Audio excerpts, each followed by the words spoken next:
నమస్కారం city news కి స్వాగతం. ముందుగా ముఖ్యాంశాలు.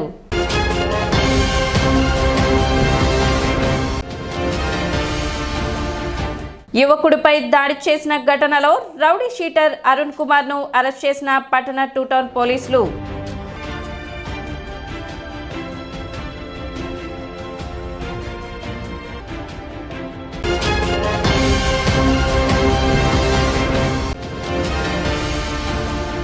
తెనాలి ఐసిడిఎస్ ప్రాజెక్ట్ ఆధ్వర్యంలో జాతీయ బాలికా దినోత్సవం.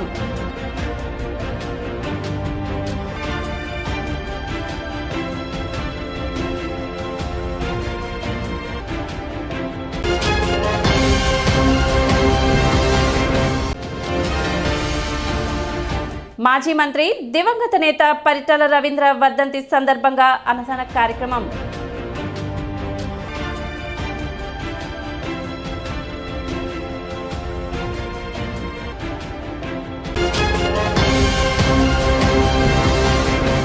గురువారం యువకుడి మీద దాడి చేసిన ఘటనలో ఐతనగర్కు చెందిన రౌడీ షీటర్ నూతలపాటి అరుణ్ కుమార్ ను పట్టణ 2 టౌన్ పోలీసులు అరెస్ట్ చేశారు.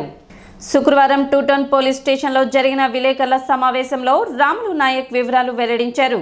మల్లెపాడుకు చెందిన శ్రీరామ్ రాజు ప్రకాశం రోడ్లో ఏఎస్ఎన్ కాలేజ్ సమీపంలో సమోసాల బడ్డీ పెట్టుకుని వ్యాపారం చేసుకుంటున్నాడని, అతని భార్య నెహ్రూ రోడ్లో ఓ హాస్పిటల్ వద్ద సమోసాల బడ్డీ వ్యాపారం చేస్తుందని, అయితే శ్రీరామరాజుకు ఈ మధ్యన ఐతనగర్కు చెందిన రౌడీ షీటర్ అరుణ్ పరిచయమై తరచూ తనను బండి మీద వేరే ప్రాంతంలో దింపమని అడుగుతున్నాడని, 1-2 సార్లు దింపిన శ్రీరామరాజు గురువారం తమకు కుదరదని చెప్పి మధ్యలో దింపేసి వెళ్లగా ఆగ్రహించిన రౌడీ షీటర్ అరుణ్ యువకుడు శ్రీరామరాజుపై పాత గవర్నమెంట్ హాస్పిటల్ వద్ద దాడికి దిగి బండి తాళంతో శ్రీరామరాజు చెవిలో పొడవడంతో అతడు తీవ్రంగా గాయపడ్డాడని సీఐ తెలిపారు. బాధితుడు భార్య ఫిర్యాదు మేరకు కేసు నమోదు చేసి నిందితుడు అరుణ్ కుమార్ ను అరెస్ట్ చేసినట్లు తెలిపారు. రౌడీ షీటర్ గా తన ఉనికిని చాటుకునేందుకు ఇటువంటి ఘటనలకు అరుణ్ కుమార్ పాల్పడుతూ ఉంటాడని సీఐ రాములు నాయక్ తెలిపారు. 23/1/2025 మన నూతలపాటి అరుణ్ కుమార్ అని రౌడీ షీటర్ ఉన్నాడు ఐతానగర్. ఇతను 2017లో మనకు ఈజీవాడ వాళ్ళు రౌడీ షీట్ ఓపెన్ చేసి మనకు ట్రాన్స్ఫర్ చేశారు. ఇతను ఐతానగర్లో ఉంటాడు. ఇతను ఐతానగర్లో ఉంటూ సేమ్ కమ్యూనిటీ సంబంధించినటువంటి ఈ శ్రీరామ్ రాజ్ అనే అతనితో పరిచయం ఉంది. శ్రీరామ్ రాజ్ అనే అతనికి మనకి శివాజీ చౌక్లో సమోసాల షాప్ ఉంది. అయితే ఈ 11 o'clock నిన్న 11 o'clock ఆ ప్రాంతంలో నేను మందు తాగుతాను నువ్వు రారా అని చెప్పేసి ఈ శ్రీరామ రాజ్ అని పిలిచే ఈ రౌడీ షీటర్ పిలిచిన వెంటనే అతను వచ్చి అతన్ని వైన్ షాప్లో డ్రాప్ చేసి వచ్చేసాడు.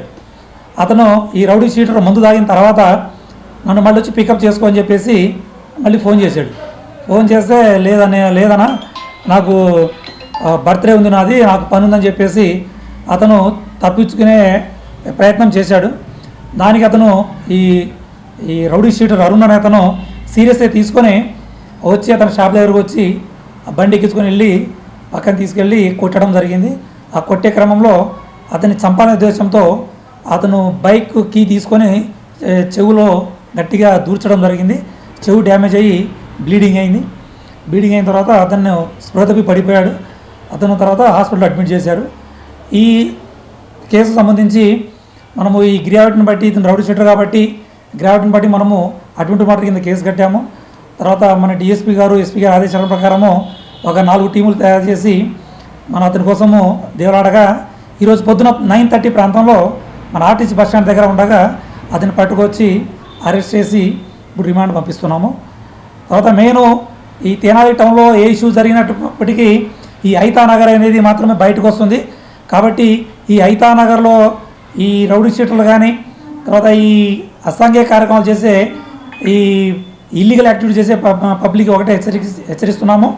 ఎట్టి పరిస్థితుల్లో చట్టాన్ని చేతో తీసుకోవాలని మాత్రము ప్రయత్నిస్తే మాత్రం వాళ్ళ మీద మేము గట్టిన చర్య తీసుకుంటాము. గట్టిగానే ఈ చాలా చట్టాలు ఉన్నాయి, చట్ట ప్రకారమే వాళ్ళని మేము ప్రివెంట్ చేయడానికి గట్టిగా ప్రయత్నాలు చేస్తాం. కాబట్టి జిల్లా ప్రభుత్వ వైద్యశాల తెనాలిలో సదరం సర్టిఫికేట్ల ద్వారా పింఛన్ పొందుతున్న బాధితుల రీవెరిఫికేషన్ ప్రక్రియ కొనసాగుతుంది. వైసీపీ ప్రభుత్వ హయాంలో నిజమైన అనారోగ్య సమస్యలు ఉన్నవారితో పాటు ఆరోగ్యవంతులకు సైతం సర్టిఫికేట్లు జారీ చేసి పింఛన్ అందిస్తున్నారన్న ఆరోపణలపై ప్రభుత్వం రీవెరిఫికేషన్ ప్రక్రియను చేపట్టింది. అందులో భాగంగా తెనాలిలోని జిల్లా ప్రభుత్వ వైద్యశాలలో ప్రత్యేక శిబిరాల ద్వారా నిపుణులైన వైద్య బృందంతో వైద్య పరీక్షలు జరుపుతున్నారు. పెద్ద సంఖ్యలో బాధితులు హాజరై పరీక్షలు చేయించుకున్నారు. శుక్రవారం కూడా ప్రత్యేక శిబిరం కొనసాగనుంది. పలువురు వైద్యులు, సచివాలయ హెల్త్ అధికారులు, సిబ్బంది పాల్గొన్నారు.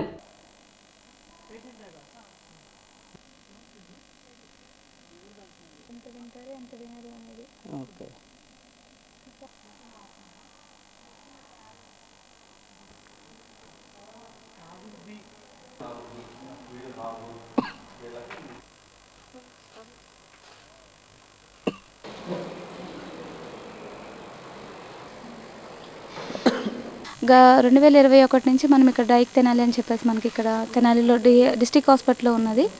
సో అక్కడ మనం అండర్ 18 పిల్లలందరినీ మనం అసెస్ చేస్తూ ఉంటాము. బేసిక్గా మనకి హియరింగ్ ఇంపైర్మెంట్ పిల్లలు అనేది ఎక్కువగా ఉంటున్నారు. సో అందులో వచ్చేసరికి ఒకటి ప్యూటోన్ ఆడియోమెట్రీ. సో దాంట్లో ఎవరైతే పిల్లలు సరిగ్గా మనకు రెస్పాన్స్ ఇవ్వరో వాళ్ళని కంపల్సరీ మనం ఈ టెక్నాలజీతో యూస్ చేసుకొని పిల్లల యొక్క హియరింగ్ ఇంపైర్మెంట్ ఎంత లాస్ ఉంది వీళ్ళలో, సో ఇదేంటంటే పిల్లలు నిద్రపోయిన తర్వాత ఆ టెస్ట్ మనం చేస్తూ ఉంటాము. సో డ్యూరింగ్ టెస్ట్ మనకి ఈజీగా పిల్లలు ఎంతవరకు వింటారు, ఎంతవరకు వినరు అనేది మనకు తెలిసిపోతుంది అందులో. సో ఈ టెస్ట్ వల్ల పిల్లల యొక్క వినికిడి లోపం మనం తెలుసుకొని దానికి తగ్గట్టు మిషన్స్ పెట్టడమా, లేకపోతే కాక్లియర్ ఇంప్లాంట్స్ పంపించి దానికి తర్వాత స్పీచ్ థెరపీ ఎలా ఇప్పించాలి ఏంటని కౌన్సిలింగ్ చేస్తాము. సో ఇదంతా మన డైక్ RBSKలో జరుగుతూ ఉంటుంది. Thank you. జాతీయ బాలికా దినోత్సవాన్ని శుక్రవారం పట్టణ కొత్తపేటలోని బాలికల పాఠశాల నందు నిర్వహించారు.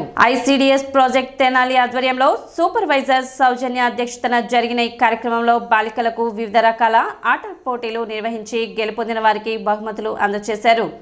సమాజంలో బాలికలు ఇంకా వివక్షతకు గురవుతున్న తరుణంలో అన్ని రంగాల్లో బాలికలు ముందుండే విధంగా వారిని ప్రోత్సహించే విధంగా ఈ కార్యక్రమాన్ని నిర్వహించడం జరుగుతుందని సూపర్వైజర్ సౌజన్యశ్రీ తెలిపారు. జూనియర్, సీనియర్ పరుగు పందెం పోటీలు మరియు షార్ట్ పుట్టి పోటీలు నిర్వహించి ప్రథమ, ద్వితీయ, తృతీయ బహుమతులను అందజేశారు. భవానీ, మహిమ, సుప్రీత ప్రశస్య జూనియర్ విభాగం, SK జాహా, వరలక్ష్మి, కరిష్మా సీనియర్ విభాగంలో బహుమతులు గెలుచుకున్నారు.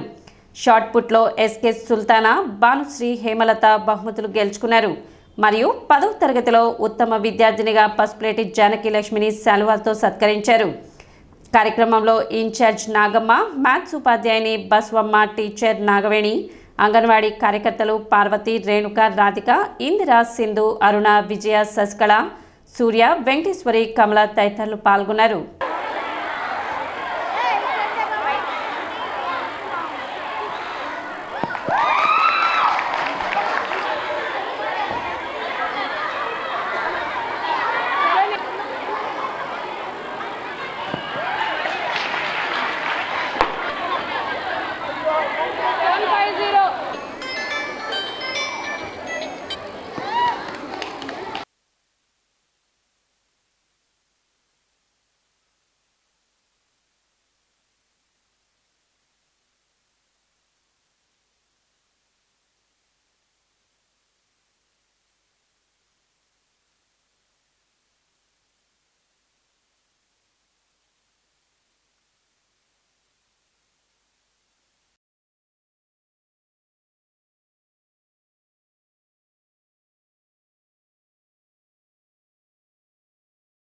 నమస్కారం. ఈరోజు ICDS ప్రాజెక్ట్ తెనాలి వారి తరఫున మనం జాతీయ బాలికా దినోత్సవాన్ని ఇక్కడ గర్ల్స్ హై స్కూల్లో జరుపుకోవడం జరిగింది.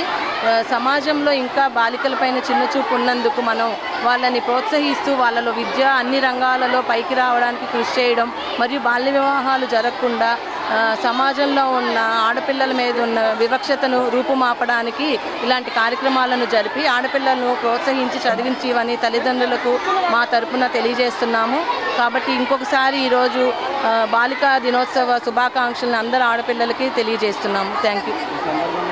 ఈ సందర్భంగా మనం ఇక్కడ గర్ల్స్ హై స్కూల్లో ఖోఖో, షార్ట్ పుట్టు, వివిధ గేమ్స్లో రన్నింగ్ కాంపిటీషన్స్ కల్పించి వాళ్ళకి ప్రైజులు ప్రథమ, ద్వితీయ, తృతీయ ప్రైజులు ఇవ్వడం జరిగింది.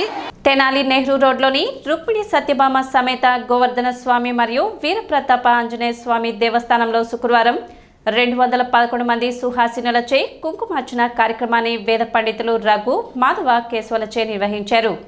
ఈ 211 మంది సుహాసినులచే స్వయంగా వారి చేత అత్యంత వైభవోపేతంగా నిర్వహించడం జరిగింది.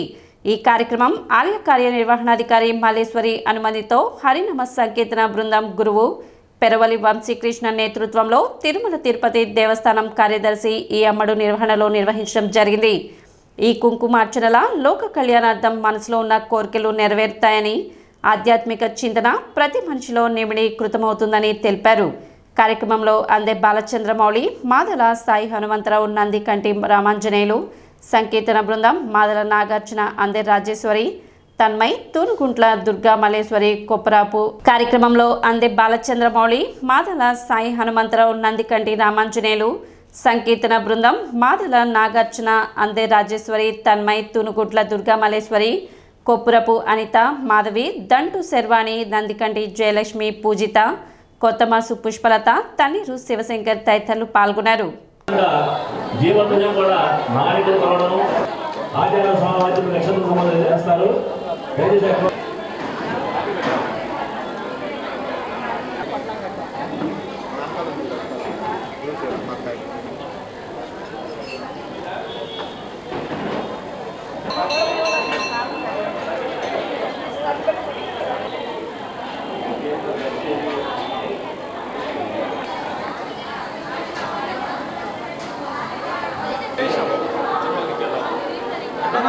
తెనాలి పట్టణంలో నెహ్రూ రోడ్లో వేంచేసి ఉన్న శ్రీ గోవర్ధన స్వామి, శ్రీ వీరప్రతాప ఆంజనేయ స్వామి వారి దేవస్థానంలో గత 4 రోజులుగా తిరుమల తిరుపతి దేవస్థానము మరియు హిందూ ధర్మ ప్రచార పరిషత్ వారి సంయుక్త ఆధ్వర్యంలో తెనాలిలో సాంస్కృతిక, ఆధ్యాత్మిక, భక్తి కార్యక్రమాలు జరుగుతున్నాయి. గత 3 రోజుల నుంచి వందలాది మందిగా భక్తులు స్వామివారి కార్యక్రమంలో విచ్చేసి ఆధ్యాత్మిక, సాంస్కృతిక కార్యక్రమాల్లో పాల్గొన్నారు. ఇవాళ చివరి రోజు. ఈ రోజున అమ్మవారి శుక్రవారం, ఇవాళ అనురాధ నక్షత్రం, విశేషమైన దినమైనందున ఇవాళ అమ్మవారి కుంకుమార్చన కార్యక్రమం, సామూహిక కుంకుమార్చన కార్యక్రమం జరిగింది. తెనాలి పట్టణంలోని అతి ప్రాచీనమైన దేవస్థానం శ్రీ రుక్మిణి సత్యభామ సమేత శ్రీ గోవర్ధన స్వామివారి దేవస్థానం నందు గత 3 రోజుల నుంచి కూడాను తిరుమల తిరుపతి దేవస్థానములు, హిందూ ధర్మ ప్రచార తరపున అనేక సాంస్కృతిక కార్యక్రమాలు జరిగినాయి. ఈ రోజున ఉదయం అమ్మవారికి శుక్రవారం సందర్భంగా విశేష కుంకుమార్చన కార్యక్రమం నిర్వహించడం జరిగింది. ఈ కార్యక్రమానికి గాను శ్రీ గోవర్ధన స్వామి వారి భజన మండలి మరియు శ్రీ హరినామ సంకీర్తన బృందం వారి యొక్క ఆధ్వర్యంలో, మాతృశక్తి విశ్వ పరిషత్ వారి యొక్క ఆధ్వర్యంలో ఒకటి కార్యక్రమాలన్నింటినీ కూడాను నిర్వహించడం జరిగింది. అదేవిధంగా ఈ దేవాలయ ముఖమండపం పునర్నిర్మాణం జరిగి 2 సంవత్సరాల క్రితం ఈ పునర్నిర్మాణం జరిగి రేపు మార్చి 7, 8, 9 తేదీల్లో కూడాను స్వామివారి యొక్క జీవత శిఖర ప్రతిష్ఠ మరియు కుంభాభిషేక కార్యక్రమాలు నిర్వహించడం జరుగుతుంది.